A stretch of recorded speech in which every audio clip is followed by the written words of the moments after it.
最近有好多朋友在问我们家的五子毛桃还有没有别的吃法，今天我就用它来做一个焗排骨。先准备一把五子毛桃，用热水浸泡30分钟。今天6点钟就去了市场，终于给我买到排骨了。我一下子买了3根，看起来还不错。我们先用淀粉给它清洗干净，加入2大勺，再来一点点清水，抓捏一会儿。用淀粉来洗排骨呢，可以很好的洗去排骨里面的血水，而且做出来的排骨呢会更嫩滑。抓捏一下之后呢，用清水再冲洗干净。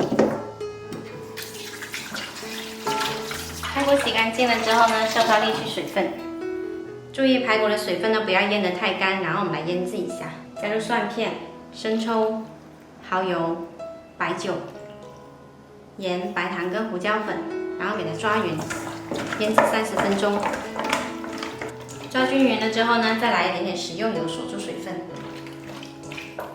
五子毛桃泡好了之后呢，清洗干净，铺在高压锅底部。如果没有高压锅，也可以用电饭锅。然后把我们腌好的排骨呢放进来，腌的汁水倒进来，不需要再另外放水了。先调中小火，等上气了之后呢，改小火压12分钟。排骨压好了，等到它自然泄后再来开盖。这样做出来的排骨呢特别香。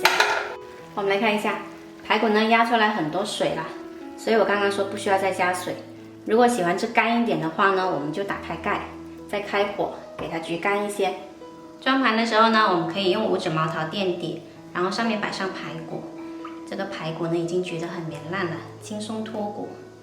吃起来呢有浓郁的五子毛桃的香气，特别香。完了之后呢，我们把汤汁淋上来。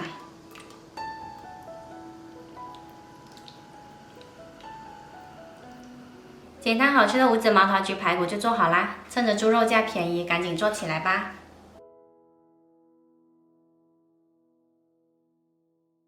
我是小坏，喜欢我的视频记得关注我哦。